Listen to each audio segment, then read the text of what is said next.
अगली सराखा को मैं पेश कर रहा हूँ आमना रमज़ान, आए और नजराना अकीदत पेश करने की सादत हासिल करें।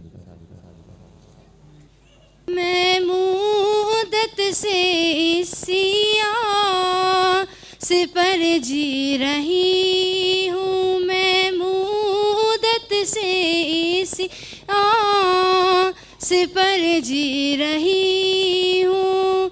खुदा कब बुला ले मुझे अपने दर पे, कभी तो सुनेगा दुआएं वो मेरी। मैं मुद्दत से सिया से पर जी रही हूँ।